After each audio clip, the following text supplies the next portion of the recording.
Tax planning legal है, लेकिन tax avoidance की एक लिमिट होती है।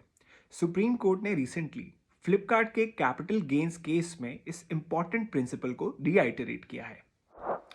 ये डिस्प्यूट एक्चुअली जो फ्लिपकार्ट का एक्विजिशन वॉलमार्ट ने किया था उससे जुड़ा हुआ है। इस पूरी ट्रांजैक्शन में 3 मॉरिशस बेस्ड कंपनीज थी जिनका मेन पर्पस इन्वेस्टमेंट करना था। इन कंपनीज ने फ्लिपकार्ट, जो कि एक सिंगापुर में इनकॉर्पोरेटेड कंपनी है, उसके बहुत सारे शेयर्स खरीदे हुए थे। तो जब वॉलमार्ट ने फ्लिपकार्ट का एक्विजिशन किया तो इन 3 कंपनीज ने अपने सारे फ्लिपकार्ट के शेयर्स को एक लग्जमबर्ग बेस्ड कंपनी को बेच दिया, जिससे इन्होंने 13,000 करोड़, 1300 करोड़ और 58 करोड़ का मुनाफा कमाया। लेकिन जब उसके बाद टैक्स देने की बारी आई तो इन कंपनीज ने कहा कि हम तो मॉरिशस बेस्ड कंपनीज हैं, दूसरा हमने सिंगापुर की कंपनी के शेयर लग्जमबर्ग में बेचे हैं, तो हम इंडिया में टैक्स क्यों दें। और तीसरा इन्होंने कहा कि इंडिया और मॉरिशस के बीच में एक डबल टैक्स अवॉइडेंस अग्रीमेंट हुआ है, जिसके अकॉर्डिंग इन्हें इंडिया में टैक्स देना नहीं बनता।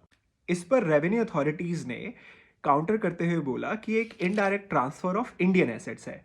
फ्लिपकार्ट बेशक सिंगापुर में इनकॉर्पोरेटेड कंपनी है, लेकिन उसके शेयर्स की वैल्यू इंडिया बेस्ड एसेट से आती है, इसीलिए इंडिया में ऐसी इनकम पर टैक्स आपको देना पड़ेगा। जब ये मामला सुप्रीम कोर्ट में आया तो सुप्रीम कोर्ट ने कहा कि जब कोई ट्रांजैक्शन शैम है या उसमें कोई रियल कमर्शियल सब्सटेंस नहीं है, तो ऐसी ट्रांजैक्शन को परमिसिबल टैक्स प्लानिंग नहीं कहा जाएगा, बल्कि टैक्स इवेजन में माना जाएगा।